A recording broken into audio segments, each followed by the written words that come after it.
Hi viewers, ముందుగా అందరికీ నాగుల పంచమి శుభాకాంక్షలు అండి. ఈ శ్రావణ మాసంలో మొదటి సోమవారం వచ్చిన నాగుల పంచమి అండి. సో ఈరోజు నేను ఇంకొద్దిగా అర్లీగా లేచానండి. అంటే 4 to 4:30 లేచాను. పిల్లల్ని రెడీ చేసుకోవాలి, మనం రెడీ అవ్వాలి, పూజ చేసుకోవాలి.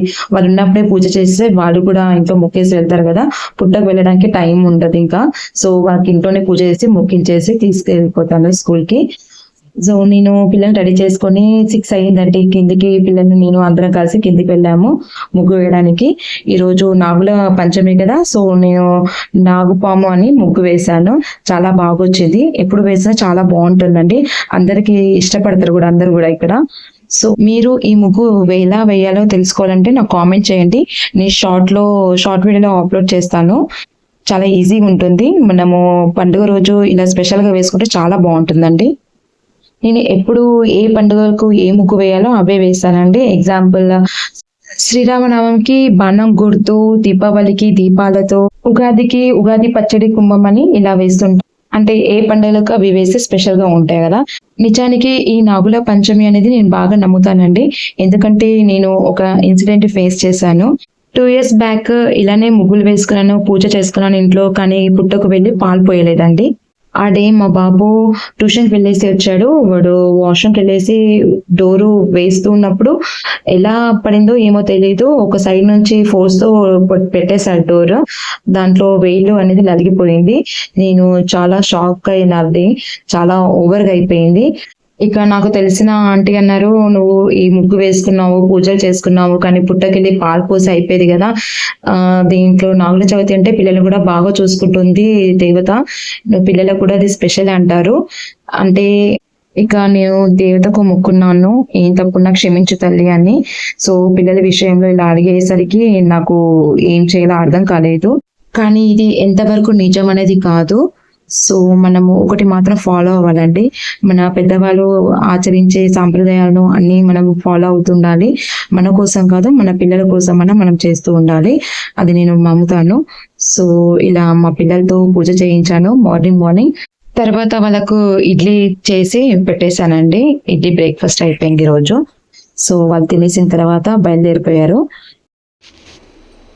ఇక నేను ప్రసాదానికి చలిమిడి రెడీ చేస్తానండి. ఇది బియ్యం పిండి ఉంది కదా, బియ్యం పిండిలో కొద్దిగా పాలు వేస్తూ, దాంట్లో అలాగే బెల్లం పొడి ఉంటుంది కదండి, బెల్లం పొడి అయినా బెల్లం అయినా దాంట్లో తురిమి వేసేసుకొని కలుపుకోవాలి. ఇలా ఉండగా కలిపి పెట్టేసుకోవాలండి పక్కకు.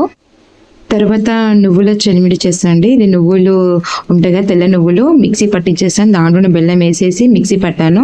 అలా తీసి ఉండగా చుట్టేసుకుంటే వచ్చేస్తుంది. ఎందుకంటే నువ్వుల నుంచి ఆయిల్ వచ్చేస్తుంది కదండి ఆటోమేటిక్గా. సో మనం అలా ఇలా లడ్డులా చుట్టేసుకోవాలి. వీటన్నిటిని మనము పచ్చిగానే చేసుకోవాలండి. ఉడకబెట్టడము, వేయించడము అలా చేయకూడదంట. ఇలానే పెట్టేసుకోవాలి మనము. తర్వాత వడపప్పు తీసుకోవాలండి. వడపప్పు అంటే మనము వాటర్లో నానబెట్టింది పెసరపప్పు అండి, దాన్ని వడపప్పు అంటారు. నేను శనగలు కూడా తీసుకున్నాను. అలాగే ఇలా నైవేద్యానికి వీడిని కూడా తీసుకున్నాను. ఇక ఈ నైవేద్యాలండి నేను ఒక బాక్స్ లో వేసుకుంటున్నాను.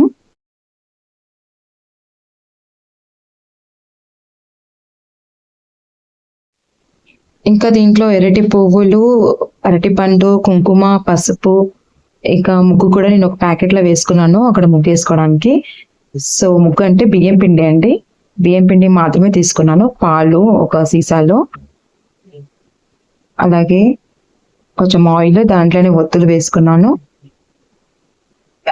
అగరబత్తులు తీసుకున్నాను. మేము పూజకు ఎరుపు రంగులో వస్త్రం అన్నా తీసుకోవాలండి. లేని వాళ్ళు ఇలా దూతి తీసుకోవాలన్నా దానికి పసుపు కుంకుమ పెట్టేసుకొని తీసుకెళ్ళచ్చు దూదికి. ఆ వీడియో స్కిప్ అయింది.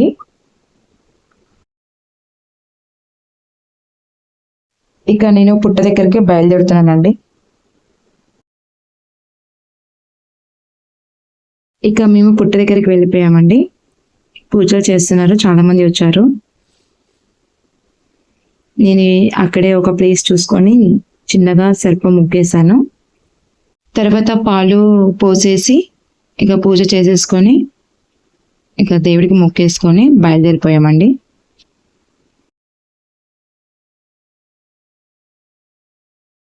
ఇదండి నా వీడియో ఈరోజు. నేను ఇలా చేసుకున్నాను పూజ. మరి మీరు ఎలా చేసుకున్నారో చెప్పండి. ఇకపై వీడియోస్ చేస్తూనే ఉంటాను, నేను అప్లోడ్ చేస్తూనే ఉంటానండి. So finally don't forget to subscribe to my channel. Thank you for watching this video. Bye bye. Take care.